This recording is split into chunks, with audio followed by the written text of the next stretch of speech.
أعوذ بالله من الشيطان الرجيم. بسم الله الرحمن الرحيم. نحمده ونصلي ونسلم على رسوله الكريم. أما بعد، فأعوذ بالله من الشيطان اللعين الرجيم. بسم الله الرحمن الرحيم. صبغة الله ومن من الله صبغة ونحن له عابدون. صدق الله مولانا العظيم وبلغنا رسوله النبي الكريم ونحن على ذلك لمن الشاهدين والشاكرين والمطمئنين والمخلصين والحمد لله رب العالمين. إن الله وملائكته يصلون على النبي يا أيها الذين آمنوا صلوا عليه وسلموا تسليما. اللهم صل على سيدنا محمد وعلى آل سيدنا محمد وبارك وسلم. صلاة وسلاما عليك يا سيدي يا رسول الله. صلاة وسلاما عليك يا سيدي يا حبيب الله. صلاة وسلاما عليك يا سيدي يا رحمين وعلى آلك وأصحابك يا شفيع المذنبين. حمد و ثنا کے بعد نہایت ہی واجب الاحترام حاضرین مجلس، محترم بزرگوں، عزیز نوجوانوں، محترم سامعین و ناظرین، السلام علیکم ورحمۃ اللہ تعالی وبرکاتہ.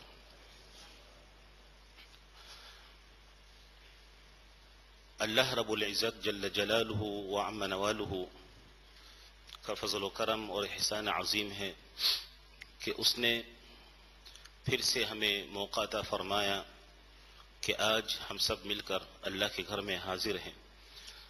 اللہ رب العزت سے دعا ہے کہ اللہ تعالی ہماری اس حاضری کو قبول فرمائے اور گناہوں کی بخشش اور مغفرت عطا فرمائے، اور یہاں سے جو کچھ پڑھا جائے گا اور سنایا جائے گا، اللہ رب العزت برگاہ الوہیت میں قبولیت عطا فرمائے.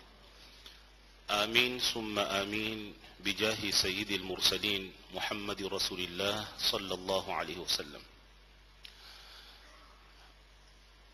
آج جمعۃ المبارک کی اس تقریب میں جس موضوع پر اور جس ٹاپک پر آپ حضرات سے گفتگو کرنی ہے وہ ٹاپک ہے اللہ کا رنگ. دنیا میں اللہ رب العزت نے دو رنگ پیدا فرمایا. ایک رنگ صبغۃ الدنیا ومتاعها وزہرتها، دنیا کی عیش و عشرت، دنیا کی خوبصورتی، اور دوسرے اللہ رب العزت نے اللہ کا رنگ بتایا جس کو اللہ رب العزت نے قرآن مجید فرقان حمید میں ذکر فرمایا. ان دونوں رنگوں میں زمین و آسمان کا فرق ہے. ایک دنیا کا رنگ ہے اور ایک اللہ کا رنگ ہے. دنیا کا رنگ انسان جب رنگ جاتا ہے اور دنیا کی زندگی میں اور دنیا کی خوبصورتیوں میں انسان کھو جاتا ہے، تو چاہے وہ انسان 70 سال یا 80 سال یا 100 سال زندگی ان کو میسر ہو، لیکن ایک نہ ایک دن دنیا کا یہ رنگ پھیکا پڑ جائے گا اور اتر جائے گا. زمانہ کے گزرنے کے ساتھ ساتھ مختلف انسیڈنٹس کے آنے کے ساتھ ساتھ انسان کا یہ رنگ جو دنیاوی رنگ ہے، جو انسان اپنے آپ کو چڑھایا ہوا ہے، تو یہ رنگ ایک نہ ایک دن ختم ہو جائیں گے. اور ایک اللہ کا وہ رنگ ہے کہ جب انسان اس رنگ کو اپناتا ہے، when someone colors himself or herself with the color of Allah subhanahu wa ta'ala, so this is everlasting color. یہ ہمیشہ رہنے والا رنگ ہے. اگر انسان اس رنگ کا خیال کرے، اس رنگ کو پروٹیکٹ کرے، تو انسان کو جب اللہ کا رنگ حاصل ہوتا ہے تو پھر انسان ہمیشہ اللہ کے رنگ میں رنگا رہتا ہے. آج دنیا میں جو پریشانیاں ہیں، جو پرابلمز ہیں اور جو تکلیفیں ہیں، مختلف زندگی کی مختلف برانچز میں، مختلف جگہوں پر جو تکلیف انسان کو یا مسلمانوں کو یا انسان کو، وہ تکلیف اور مصیبت اس لیے ہے کہ ہم نے اللہ کے رنگ کو چھوڑا اور دنیا کے رنگ کے وعدہ اپنے اوپر رکھ دیا. تو نتیجہ یہ ہوتا ہے کہ یوں ہی یہ رنگ پھیکا ہوتے جاتا ہے، یوں ہی یہ رنگ ختم ہوتا جاتا ہے، تو پھر انسان زندگی میں پریشانیاں اور مصیبت اور تکلیف کا سامنا کرنا پڑتا ہے. لیکن اس کے برعکس اگر انسان اللہ کے رنگ سے رنگتا ہے تو پھر انسان قدم قدم پر، سٹیپ بائی سٹیپ، وہ عروج اور ترقی کی طرف جاتا ہے. کیونکہ انسان نے اپنے اوپر وہ رنگ چڑھایا جو رنگ نہ کسی صورت سے پھیکا ہوتا ہے، نہ کسی بارش سے وہ رنگ مٹ سکتا ہے، نہ کسی وجہ سے اس رنگ کو نقصان پہنچ سکتا ہے، کیونکہ اللہ کا رنگ ہے. تو اللہ کا رنگ کیا ہے؟ اللہ نے قرآن مجید میں صبغۃ اللہ، اللہ کا رنگ، یعنی اس کا مطلب یہ ہے we have taken on the color of Allah subhanahu wa ta'ala. We have colored ourselves with the color of Allah subhanahu wa ta'ala. وَمَنْ أَحْسَنُ مِنَ اللَّهِ صِبْغَةً. And what color is the best color than the color of Allah subhanahu wa ta'ala. مطلب دنیا کی تمام رنگوں کو ایک طرف رکھے، خوبصورتیاں اور عیش و عشرت کی زندگی اور ایک دوسرے سے سبقت کرنا اور ایک دوسرے کو نیچے دکھانے کا، یہ سارے کے سارے دنیا کے رنگوں میں شمار ہوتا ہے. ان تمام رنگوں کو ایک طرف رکھے اور ایک طرف اللہ رب العزت کا یہ رنگ جو سب سے بہترین، the best colour ever found سبحانہ، دونوں میں بہت ہی، بلکہ اس کے اندر کوئی مقابلہ ہو ہی نہیں سکتا، ان دونوں میں کوئی کمپیریزن ہو ہی نہیں سکتا، کیونکہ اللہ کا رنگ ہے اور دنیا کا رنگ ہے. تو ان میں زمین اور آسمان کا بہت بڑا فرق ہے. تو اللہ کا رنگ کیا ہے؟ جب آپ کہتے ہیں کہ اللہ کا رنگ ہے، تو اللہ کا رنگ کا مطلب کیا ہے؟ اللہ کا رنگ کا مطلب ایمان اور توحید اور رسالت اور ایمان کے آثار اور اسلام کے آثار اور عشق رسول صلی اللہ علیہ وسلم کے آثار ہے. یہی صبغۃ اللہ، اللہ کا رنگ ہے. ایک زمانے میں یہودی لوگ، جیوش، جب ان کے ہاں کوئی بچہ پیدا ہوتے تھے، when a baby was born at that time، تو جیوش لوگ اپنے کو یا کسی کو ایک کلرفل واٹر کے ساتھ، پانی جو رنگ والا پانی، ان کو نہلاتے تھے. They used to wash the person or the baby with the colorful water. تو اس کو دھونے کے بعد وہ کہتے تھے کہ اب یہ پکا یہودی ہو گیا ہے. اسی طرح عیسائیوں نے بھی، کرسچنز نے بھی اس زمانے میں اس کسٹم کو اڈاپٹ کیا ہے. وہ بھی اپنے بچوں کو پانی، رنگ کیا ہوا پانی سے دھوتے تھے، اور دھونے کے بعد وہ کہتے تھے کہ یہ پکا عیسائی اور پکا نصرانی بن گیا ہے۔ تو اللہ رب العزت نے فرمایا کہ دیکھو، یہ جو دنیا کے رنگے ہیں یہ تو ختم ہونے والے رنگے ہیں، یہ کلرز ایک نہ ایک ختم ہو جائیں گے، لیکن اصل بہترین کلر وہ ہے جو اللہ کا رنگ ہے۔ فرمایا صبغۃ اللہ ومن احسن من اللہ صبغہ ونحن له عابدون، کہ اللہ کا رنگ سب سے بہترین اور دی بیسٹ رنگ ہے، اور اللہ سے بہترین رنگ کوئی رنگ آپ کو مل نہیں سکتے۔ تو جب انسان کو اللہ کا رنگ حاصل ہوتا ہے، جب انسان کے اندر ایمان اور توحید اور رسالت، حب اللہ اور حب الرسول صلی اللہ علیہ وسلم اور ایمان کے آثار جب انسان کے اندر جذب ہوتا ہے، یہ صبغۃ اللہ ہے۔ اور یہی آثار ایمان جب ترقی کر کے پھر انسان کی اعضاء پر آتا ہے، انسان کی اوگنز پر آتا ہے، انسان کی فزیکل اپیئرنس میں آتا ہے، تو پھر انسان دنیا کے رنگ کا کوئی پرواہ نہیں کرتا۔ دنیا رہے، دنیا والے آسمانوں تک پہنچتے رہے، دنیا والے کماتے رہے اور کھاتے رہے، عیش کرتے رہے، لیکن جس کے اوپر اللہ کا رنگ چڑھا ہوا ہے وہ اس دنیا کے رنگ سے کوئی لینا دینا نہیں ہوتا، تو دنیا سے کٹ جاتا ہے۔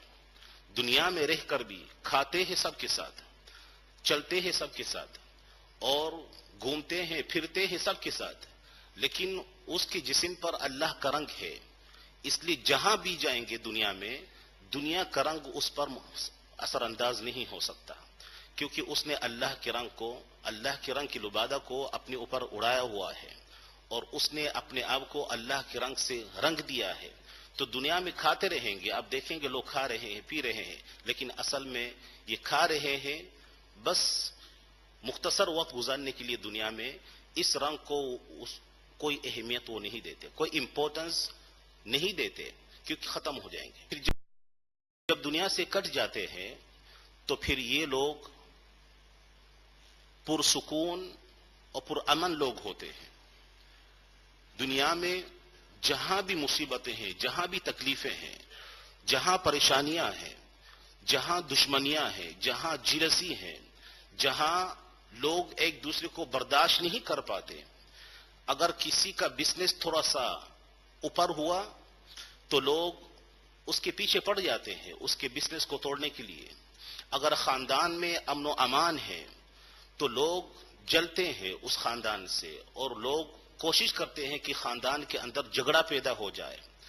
اسی طرح ایک مصیبت بھی ہے ہماری زندگی میں اور ہمارے معاشرے میں، یہ خاندانی دشمنیوں کو فروغ دینا۔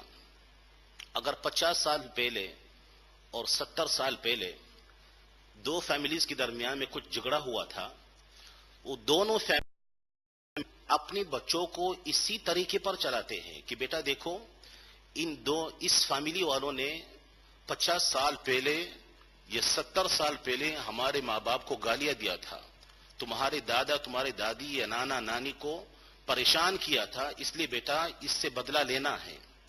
تو یہ بہت بڑا المیہ ہے، بہت بڑی مصیبت ہے ہماری زندگی میں۔ دوستو، اگر 50 سال پہلے یا 70 سال پہلے کچھ ہوا ہے تو اس کو آج پیدا ہونے والے بچوں کی کیا قصور ہے؟ ان کو ان مصیبت میں کیوں ڈالتے ہو؟ ان کو ان خاندانی دشمنیوں میں، سوسائٹی دشمنیوں میں، اگر ایک سوسائٹی کے آدمی ہے وہ کہتے کہ بیٹا اس سوسائٹی میں نہیں جا کر، یہ ہمارے ساتھ نہیں بنتے۔ نوجوانوں کو، لڑکوں لڑکیوں کو اور بچوں کو پتہ نہیں کس قسم کی ذہنیت ہم دے رہے ہیں، پتہ نہیں کس قسم کی مینٹالٹی ہم دے رہے ہیں۔ نوجوان نسل کو جمع کرنے کے بجائے، نوجوان نسل کو اکٹھا کرنے کے بجائے، ان کے اندر یونٹی پیدا کرنے کے بجائے، ہم ان کو خاندانی اور سوسائٹی دشمنیاں کا سبق دیتے ہیں کہ بیٹا تو نے اپنی سوسائٹی کے نام کو اونچا کرنا ہے، اس لیے تمہارے سوسائٹی کے جو بھی دشمن ہیں تم اس سے بدلہ لینا ہے۔ یا باپ یہ کہتا ہے کہ بیٹا میں فلان آفس میں کام کرتا تھا اور فلان آدمی نے میرے جاب کو ختم کیا ہے، اور کسی بہانے سے مجھے جاب سے نکلوایا, he made me kicked off from the office, so beta you have to take revenge of your father if you are my son. تو اس قسم کی شیطانی ذہن ہم اپنی نوجوان نسل کو دیتے ہیں, تو نوجوان نسل پوری زندگی معاشرے میں, سوسائٹی میں ترقی کرنے کے بجائے نوجوان نسل بس اسی ایک آڑ میں رہ جاتے ہیں, اسی ایک چیز کو لے کر بیٹھ جاتے ہیں کہ دنیا میں کچھ حاصل کروں اور میں اپنے ماں باپ کا بدلہ لے لوں. نوجوان نسل اس کام کے لیے نہیں ہے. دوستو, خدارا نوجوان نسل کا حفاظت کرے, اس کی حفاظت کی جائے اور ان کو وہ تربیت دی جائے جو تربیت معاشرے میں ترقی پیدا کر سکتی ہے. وہ تربیت جو نوجوان نسل کو برائٹ فیوچر دکھا سکتے ہیں, وہ تربیت نوجوان کو نہ دیا جائے جو 50 سال اور 100 سال اور 1000 سال پہلے نوجوان نسل پیچھے چلے جائیں گے. تو اللہ رب العزت نے جب دونوں رنگوں کا فرق بتایا اور پیش کیا تو لوگوں نے, خوش نصیب لوگوں نے اس فرق کو محسوس کیا اور پھر اختیار کیا اللہ کے رنگ کو. پھر جب اللہ کے رنگ کو اختیار کیا تو ان کا پوزیشن کیا ہوا, کیسے بنے, وہ ان کا چال چلن کیسے ہوئے. پھر فرمایا کہ ان للہ عبادا فطنا طلقوا الدنیا وخافوا الفتنہ, کہ اللہ رب العزت کے بہت بڑے وائس پیپل ہیں, بہت چالاک ہیں. اصل میں آج کل ہم جس کو دھوکہ دیتے ہیں, اگر تم دھوکے باز ہو تمہیں چالاک کہا جاتا ہے. اگر تم بزنس میں دھوکہ دیتے ہو یا کاروبار میں دھوکہ دیتے ہو یا معاشرت میں لوگوں کو بٹرے کرتے ہو, اس کو چالاکی کہا جاتا ہے. لیکن یہ چالاکی نہیں, یہ بیوقوفی ہے, یہ حماقت ہے, کیونکہ اس کا انجام جہنم ہے اور اللہ کی ناراضگی ہے. چالاکی اور عقل مندی یہ ہے کہ انسان معاشرے کو پڑھے, دنیا کو پڑھے اور دنیا سے وہ نتیجہ اخذ کرے جو اللہ کو خوش کرنے والا نتیجہ ہے, اللہ کے رسول کو خوش کرنے والا نتیجہ ہے, جیسے اللہ کے اولیاء نے کیا ہے. ان للہ عبادا فطنا طلقوا الدنیا وخافوا الفتنہ, کہ اللہ کی وہ چالاک اور وہ ذہین لوگ ہیں جو بردباری سے بھرے ہوئے لوگ ہیں. ان لوگوں نے کیا کیا, طلقوا الدنیا, دنیا کو چھوڑ دیا. چھوڑنے کا مطلب کیا ہے کہ دنیا میں رہتے ہیں, ان کا جسم ہے, دل ان کا دنیا میں نہیں ہے. طلقوا الدنیا وخافوا الفتنہ, اور دنیا کی ان امتحانات سے دور رہے کہ کبھی دشمنیاں اور جیلسی اور خاندانی دشمنیاں اور سوسائٹی میں دشمنیاں اور فیملی کے درمیان میں جھگڑے اور ماں باپ ان لوز کے درمیان میں جھگڑے, ان تمام چیزوں سے وہ باز رہے. نظروا الی الدنیا, ان لوگوں نے دنیا کو دیکھا.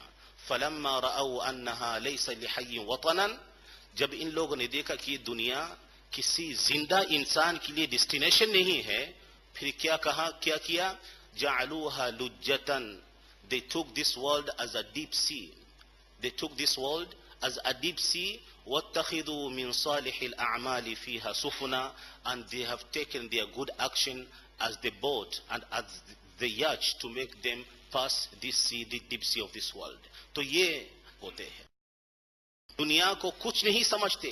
بس دنیا کو اگر کچھ سمجھتے ہیں تو بس اتنا ہی سمجھتے ہیں کہ بس یہ چلنے کے لیے ہے اور مسافر ہے, بس وقت آئے گا تو اس دنیا کو چھوڑ کر ہم چلے جائیں گے. اصل یہ ہے لوگ عقل مند ہے, اور اصل لوگ یہ ہے جو ذہین ہے اور جو اس قابل ہے کہ ان کو اللہ کے بندے کہا جائے. تو اس حوالے سے صحابہ کرام رضی اللہ تعالی عنہم اس قسم کی مثالیں ہمیں بہت ملتی ہے. حضرت ابوبکر صدیق سے لے کر بڑے سے بڑے صحابہ اور چھوٹے چھوٹے صحابہ کی زندگی کو اگر ہم پڑھتے ہیں تو آپ دیکھیں گے کہ ان لوگوں نے صبغت اللہ کو اپنایا. اللہ کا رنگ, ایمان, توحید, عشق رسول, اللہ کی محبت, اللہ کے رسول کی محبت کو اپنے اندر ایسا سمایا, ان کے من میں, ان کے جسم میں, ان کے دل میں, ان کی ظاہر میں, ان کی باطن میں حضور علیہ الصلوۃ والسلام کی پیغام کو ایسا سجایا کہ کسی موقع پر اگر ان کی جان بھی چلی جائے لیکن وہ جان دینے کے لیے تیار ہوتا ہے, لیکن کسی معصوم کی جان کو لینے کے لیے تیار نہیں ہوتے. یہ ہے صبغت اللہ.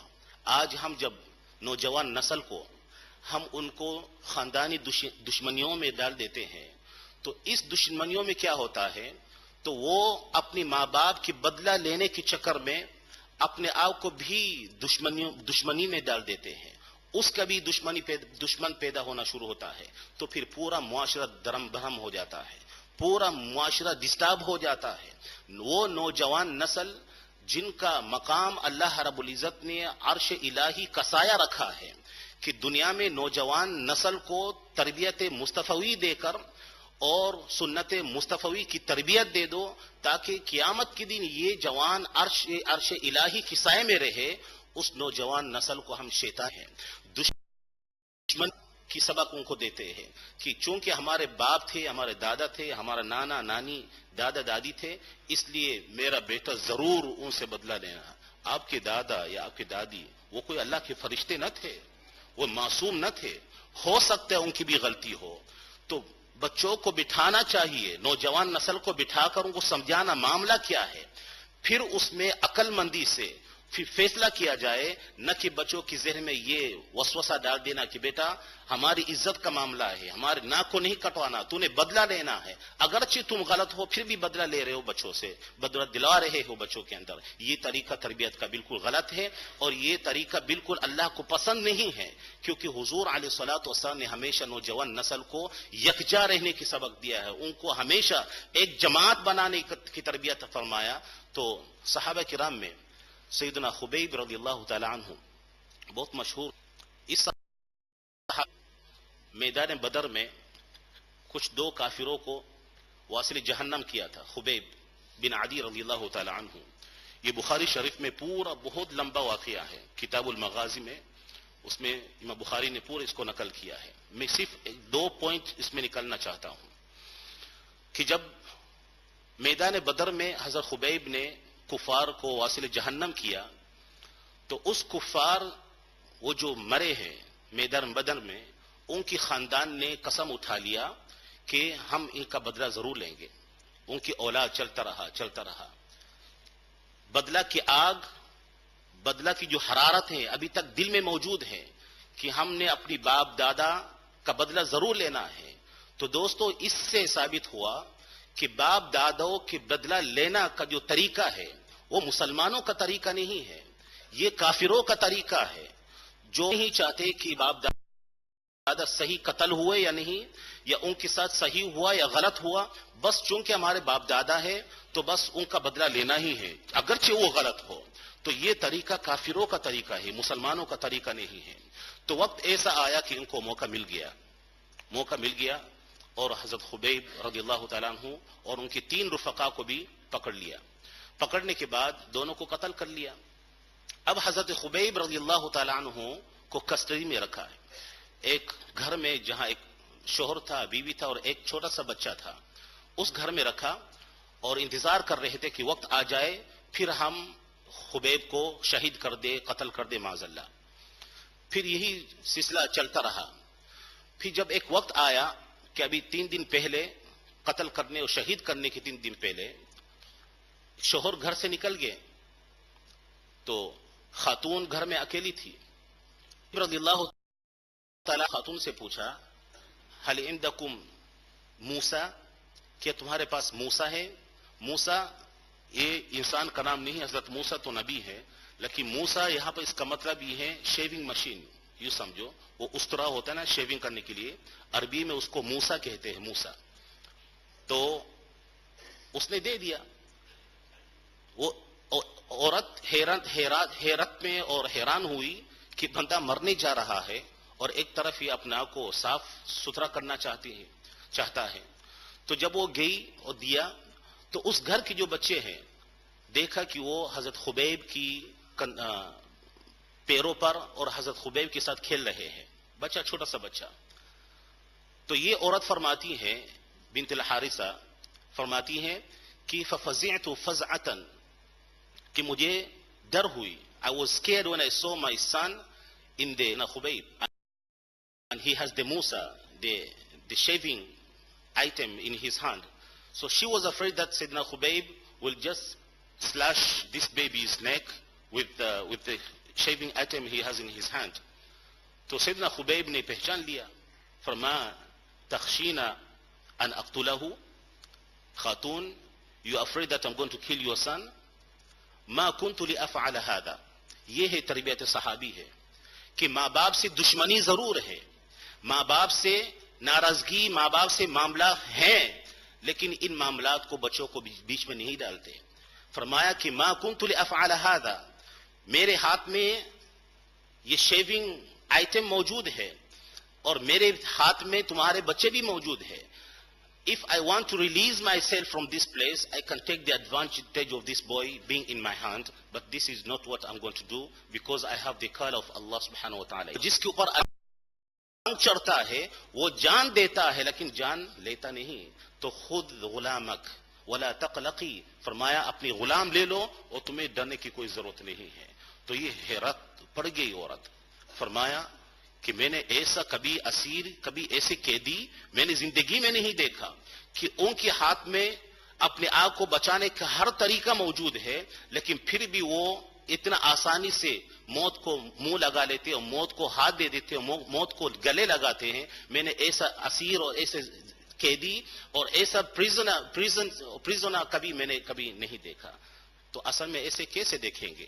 جب اللہ کا رنگ چڑھتا ہے تو پھر ایسے ہی لوگ وجود میں آتا ہے. تو فرمایا جب اس کو نکال دیا حرم شریف سے نکال کر اس کو قتل کرنے کے لیے، شہید کرنے کے لیے، فرمایا ان سے پوچھا گیا کہ استخلف کو، ابو سفیان نے ان سے پوچھا میں تم سے قسم دلواتا ہوں کہ ان یکون مکانک وانت فی مکانہ، اے خبیب کیا تم پسند کرتے ہو کہ اس وقت تم مرنے جا رہے ہو، شہید ہونے جا رہے ہو، you are going to die now.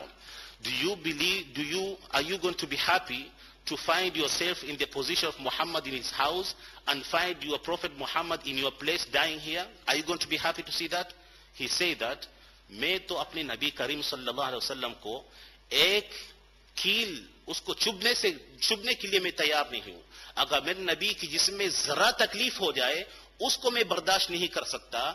Then how am I going to tolerate to see my beloved prophet being in my position and stoned and killed by you, and I'm sitting happily and with all my comfortabilities in my house? میں یہ کبھی برداشت نہیں کر سکتا. تو اس میں ابو سفیان نے کہا ما رأيت احدا يحب احدا كاصحاب محمد محمدا، میں نے کبھی ایسے بندوں کبھی نہ دیکھا جو حبیب محبوب سے اتنا محبت کرتا ہے جس طرح صحابی رسول اپنے آقا رسول صلی اللہ علیہ وسلم سے محبت کرتا ہے. تو یہ محبت کیوں؟ کیونکہ یہ صبغۃ اللہ ہے اور اللہ کا رنگ چڑھا ہوا ہے، اس لیے نبی کو کسی قسم کی تکلیف ہونے سے وہ برداشت نہیں ہو پاتے. اس کی جان چلی جائے لیکن آقا کا نام اور آقا کی عزت وہ ہمیشہ عروج پر رہے اور ہمیشہ آسمانوں پر رہے. آج ہم عقیدہ کو دے دیتے ہیں بزنس کے نام پہ، دوستی کے نام پہ، سوسائٹی کے نام پہ عقیدہ کا سمجھوتا کر دیتے ہیں، عقیدہ کا کوئی خیال نہیں کرتے. اسلام کو بھی ہم اپنی زندگی سے نکال دیتے ہیں کیونکہ ہمارے اوپر ابھی تک اللہ کا رنگ چڑھا نہیں ہے. ایمان کا دعویٰ ہم تو کرتے ہیں، اسلام کا دعویٰ کرتے ہیں، لیکن ابھی تک وہ رنگ ہم میں ابھی تک نہیں چڑھا جو رنگ اللہ رب العزت نے قرآن فرمایا وَمَنْ أَحْسَنُ مِنَ اللَّهِ صِبْغَةً وَنَحْنُ لَهُ عَابِدُونَ. جو رنگ صحابہ کرام کو چڑھے وہ رنگ ابھی تک ہم میں نہیں ہے. اس لیے آج ہم پہ عقیدہ باڑ میں، اسلام بھی جائے باڑ میں، معاذ اللہ ایمان بھی جائے باڑ میں، اس کا کوئی پرواہ نہیں کرتے. دوستو حضرت خبیب سے ہم نے یہ سبق سیکھا ہے کہ ایمان اور اسلام سب کچھ ختم ہو جائے لیکن اسلام کو ایمان کو ختم ہونے نہیں دینا. تمہاری سب کچھ داؤ پہ لگ جائے، بزنس تمہاری کولapse ہو جائے لیکن بزنس کو بچانے کے لیے اپنا عقیدہ کا سودا نہ کرے. تمہاری بیٹیاں، تمہاری لڑکے، ان کو رشتہ نہ ملے لیکن رشتہ کے نام پہ اپنا عقیدہ کو برباد نہ کرو. یہ ہے حضرت خبیب کا سبق ہے. پھر آخر میں جب ان کو قتل کیا گیا، یہ میں آپ بتاتا ہوں آخر میں کہ لست ابالی حین اقتل مسلما، یہ شعر پڑھا کہ I don't care when I'm killed as a Muslim.